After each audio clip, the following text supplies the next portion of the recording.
శ్రీమాత్రే నమ. జయ గురు దత్తాత్రేయ నమ. ఈ వీడియోలో మనం రవి సంక్రమణం అంటే మనకి సూర్య భగవానుడు ప్రతి నెల ఒక రాశి నుంచి ఒక రాశిలోకి మారడం జరుగుతూ ఉంటుంది. ఇది అందరికీ తెలిసిన విషయమైనప్పుడు కూడా మనం సాధారణంగా సంవత్సర ఫలితాలు తెలుసుకునేటప్పుడు గురుగ్రహాన్ని ఆదర్శంగా తీసుకోవడం జరుగుతూ ఉంటుంది. అంటే గురువు ఒక రాశి నుంచి ఒక రాశిలోకి మారడం, దాన్ని బట్టి సంవత్సర ఫలితాలు మనకి తెలియడం జరుగుతూ ఉంటుంది. అలాగే మాస ఫలితాలు తెలుసుకునేటప్పుడు మాత్రం ప్రత్యేకంగా రవి ఒక రాశి నుంచి ఒక రాశిలోకి మారినప్పుడు ఆ మాసంలో ఉన్నటువంటి ఫలితాలు తెలుసుకోవడం అన్నది సాంప్రదాయంగా జరుగుతూ ఉంటుంది. అలాగే రోజువారీ ఫలితాలు తెలుసుకునేటప్పుడు చంద్రుని యొక్క గమనాన్ని బట్టి తెలుసుకోవడం జరుగుతూ ఉంటుంది. అలాగే ఏ సమయంలో ఆ సంఘటన జరుగుతుంది, ఎప్పుడు జరగవచ్చు అన్నది మనకి లగ్నాన్ని బట్టి, అంటే ప్రతి 2 గంటలకి మారే లగ్నాన్ని బట్టి ఏ సమయంలో మనకి ఫలానా విషయం జరుగుతుంది, అంటే అది వివాహం అవ్వచ్చు, లేదంటే ఉద్యోగం రావడం అవ్వచ్చు, లేదంటే ఒక వ్యక్తి ఎప్పుడు వస్తాడని తెలుసుకోవడానికి ఇవన్నీ ప్రశ్నాశాస్త్రంలో బాగా ఉపయోగించుకోవడం జరుగుతూ ఉంటుంది.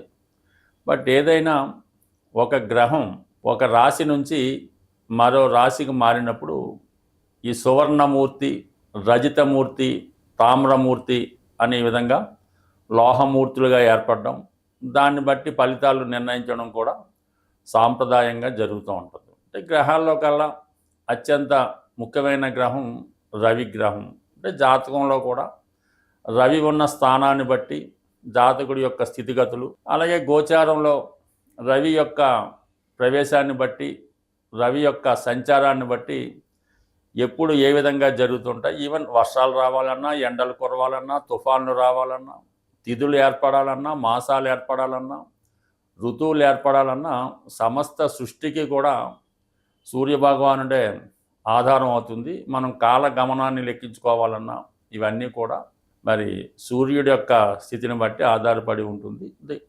దేవతల్లో మరి అతిథి యొక్క పుత్రుడు అవడం వల్ల ఆదిత్యుడు అవడం జరిగింది. అలాగే 12 నెలలు ఉన్నట్టు 12 ఆదిత్యులు ఉండడం జరుగుతూ ఉంటుంది.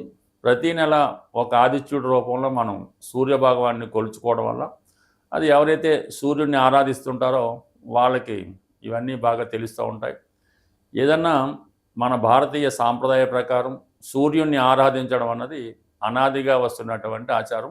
అలాగే ప్రతి ఒక్క భారతీయుడు, ప్రతి హిందువు కూడా ఆదివారాల్ని పాటిస్తూ మరి సూర్యుడిని ఎక్కువగా పూజించడం, అప్పట్లో ఉన్నటువంటి బ్రిటిష్ ప్రభుత్వం వారు ఈ భారతీయులకు ఉన్నటువంటి కాన్ఫిడెన్సు, ఈ శక్తి ఏ విధంగా వచ్చింది అని తెలుసుకొని ఇదంతా కూడా సూర్యుడిని ఆరాధించడం వల్ల, ఆదివారం వీళ్ళు నియమంగా ఉంటూ ఆ భగవాన్ని ఆరాధించడం వల్ల వాళ్ళకి ఇంత పవర్ వచ్చిందని తెలుసుకొని నెమ్మదిగా వాళ్ళు ఈ ఆదివారమే సెలవిచ్చి ప్రతి ఒక్కరిని కూడా ఈ విధంగా విందు వినోదాల్లో, అంటే ఏదన్నా ఈ మిగతా ఈ వ్యసనాలకి, ఎంటర్టైన్మెంట్ వాటికి వీటికి లోన్ చేసి నెమ్మదిగా భారతీయుల యొక్క శక్తి సన్నగిల్లేలా చేసి సుమారుగా వాళ్ళు చాలా కాలం పాటు మన దేశాన్ని పరిపాలించడం. తర్వాత జరిగే పరిణామాలు ఏదన్నా అంటే సూర్యుని యొక్క బలం ఎంత గొప్పదో మనం తెలుసుకోవాలి.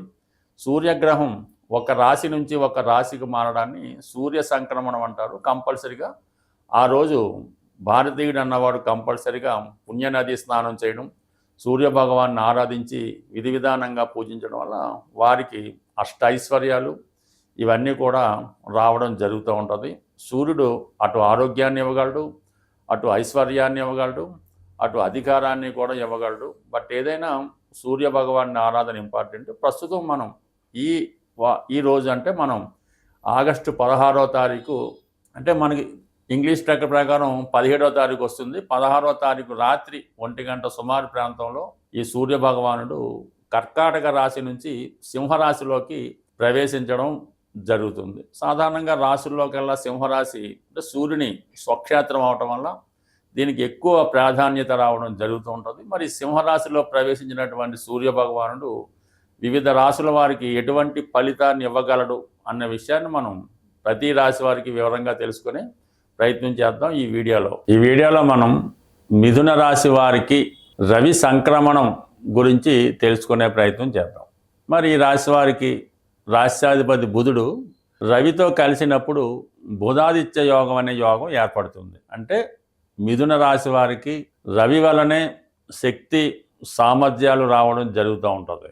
అంటే బుధుడు యొక్క శక్తి పెరగాలంటే రవితో కలిసి ఉండాలి. అంటే కలిసి ఉండడం అంటే మరీ దగ్గరగా కాకుండా ఒక 10 డిగ్రీలు దూరం మెయింటైన్ చేస్తూ ఉంటే కామన్గా ఆ బుధుడు రవి యొక్క శక్తిని తీసుకొని ఈ మిథున రాశి వారికి సామర్థ్యాన్ని అందివ్వడం జరుగుతూ ఉంటుంది. అందుకనే సాధారణంగా ఈ మిథున రాశి వారు వారి యొక్క జన్మ జాతకంలో రవి బలాన్ని బట్టి జీవితంలో తొందరగా పైకి రావడం జరుగుతూ ఉంటుంది. అంటే ఇంప్రూవ్మెంట్, తొందరగా ఉద్యోగంలో ప్రవేశించడం, తొందరగా వివాహం అవడం, తొందరగా సెటిల్ అయిపోతారు. అలాగే తొందరగా రిటైర్మెంట్ కూడా అయిపోతుంటారు. బట్ ఏమైనా ఈ రవి ఈ రాశి వారికి చాలా లాభాన్ని ఇచ్చే గ్రహం. పైపెచ్చు తృతీయాధిపతి ఈ రాశి వారికి.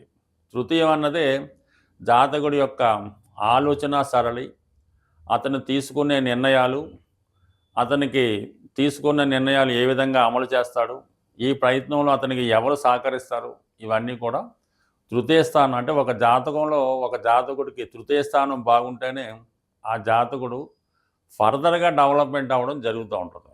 అందుకనే 3, 6, 10, 11 ఉపచయ స్థానాలు అంటే జాతకుడు ఎదుగుదలకి కారణం అవుతూ ఉంటాయి. అటువంటిది 3వ స్థానంలోనే ఫెయిల్ అయితే తర్వాత అభివృద్ధి ఏముండదు.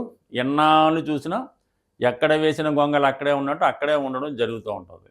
అటువంటి తృతీయంలోకి మరి ఈ వారంలో అంటే మనకి ఈ ఆగస్టు 16వ తారీఖు మిడ్ నైటు రవి యొక్క సంక్రమణం 3వ స్థానంలోకి రావడంతో అక్కడ ఉన్నటువంటి కేతు గ్రహంతో కలిగడం జరుగుతూ ఉంది. అంటే ఏదైనా ఈ కేతువు రవి కలిసి ఉండడం వల్ల మీకు ఒక మంచి సహాయం లభిస్తుంది. ఎవరితో?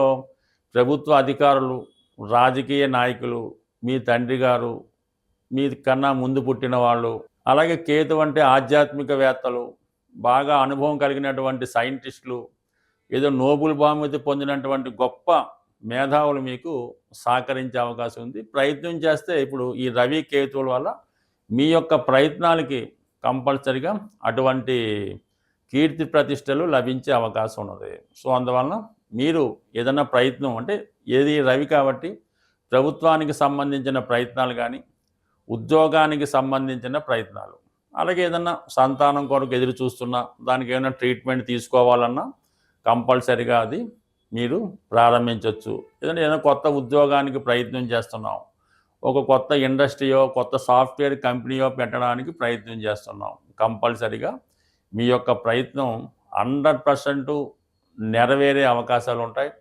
దానికి అందరి సహాయ సహకారాలు లభిస్తాయి. అంటే 3లో ఉన్నటువంటి గ్రహం మరి 7వ స్థానాన్ని 11వ స్థానాన్ని కూడా యాక్టివేట్ చేయడం జరుగుతుంటుంది. అంటే అగ్నితత్వ రాశులు 3 కూడా మన మిథున రాశి వారికి యాక్టివేట్ అవుతాయి.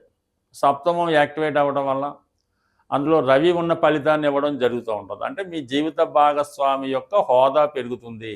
వారు చాలా బిజీగా ఉంటారు.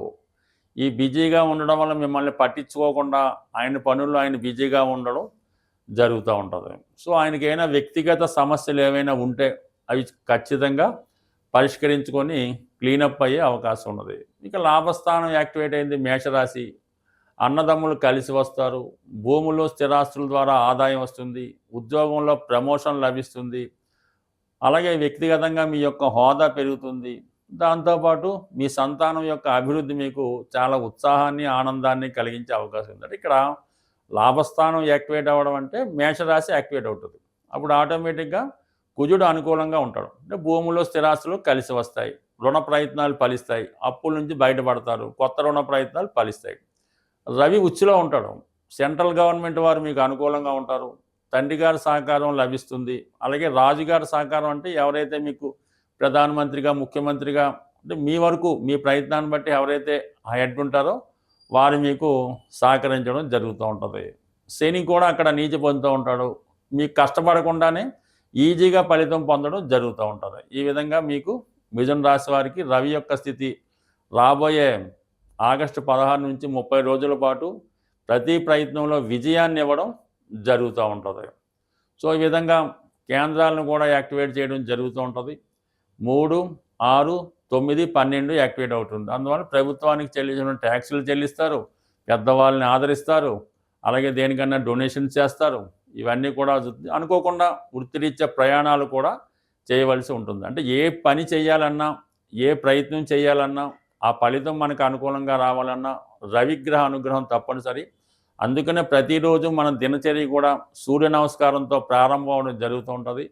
ఈ విధంగా మీరు ప్రతిరోజు సూర్యుని ఆరాధించి సూర్య నమస్కారంతో మీ దినచర్య ప్రారంభమవుతే కంపల్సరీగా రాబోయే 30 రోజుల్లో మీరు ఏదో ఒక సక్సెస్ అన్నది ఖచ్చితంగా సాధిస్తారు.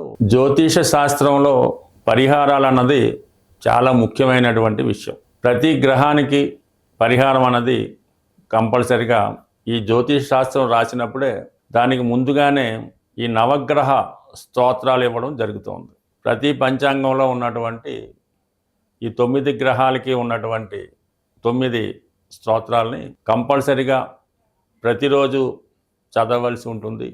ఈ విధంగా 9 గ్రహాలకి ఉన్నటువంటి 9 శ్లోకాలని భక్తి శ్రద్ధలతో చదవడం.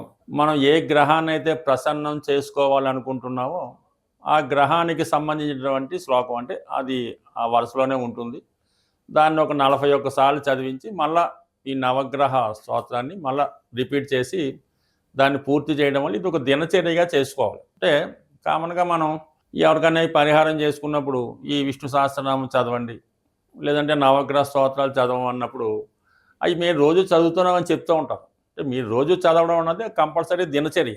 కానీ మనం ప్రత్యేకంగా పరిహారం చెప్పినప్పుడు అది విధి విధానంగా ఒక పద్ధతిగా చదివినప్పుడు దాని యొక్క పరిహారం అన్నది తొందరగా రావడం జరుగుతూ ఉంటుంది. అంటే ఒక కోడ్ లాంగ్వేజ్ ద్వారా మన యొక్క కష్టాల్ని ఆ భగవంతుడికి తెలియజేసుకోవడం జరుగుతూ ఉంటుంది.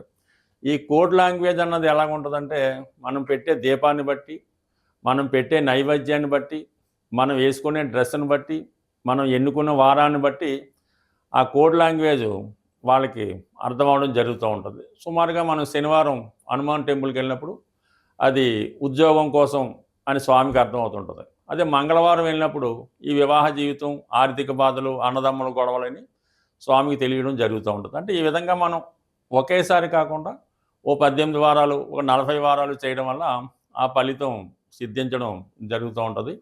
అంటే ఏదైనా మన ప్రయత్నం బట్టి మనం కోరుకునే కోరికను బట్టి కూడా మనం చేసే ప్రయత్నం ఉండాలి తప్ప పెద్ద ప్రయత్నానికి చిన్న ప్రయత్నం అయితే కుదరదు. కంపల్సరీగా ఎక్కువ ఫలితం రావాలంటే ఎక్కువ కష్టం పడవలసి ఉంటుంది. బట్ ఇప్పుడు ఈ రవిగ్రహం మాత్రం సింపుల్గానే మనకి ప్రతిరోజు మీరు సూర్య నమస్కారం చేసుకున్నప్పుడు కూడా కంపల్సరీగా మరి సూర్య భగవాన్ అనుగ్రహం కోసం ఆదివారం రోజు కంప్లీట్గా నియమంగా ఉండడం, అలాగే ఈ బలహీనతలకి కంపల్సరీగా దూరంగా ఉండవలసి ఉంటుంది. అది మద్యం అవ్వచ్చు, మాంసం అవ్వచ్చు, స్త్రీ అవ్వచ్చు. ఈవెన్ ఆ రోజు బ్రహ్మచర్యం పాటించి కేవలం ఆ నియమంగా ఉంటే మళ్ళీ మర్నాడు సూర్యోదయం దాకా పవిత్రంగా ఉండడం వల్ల మీలో స్టామినా పెరుగుతుంది, సామర్థ్యం పెరుగుతూ ఉంటుంది. ఎప్పుడైతే మీలో వ్యక్తిగత సామర్థ్యం పెరిగిందో దేన్నైనా సాధించగలిగే సంకల్పం పెరుగుతుంది. అదే రవి యొక్క అనుగ్రహం అన్నమాట.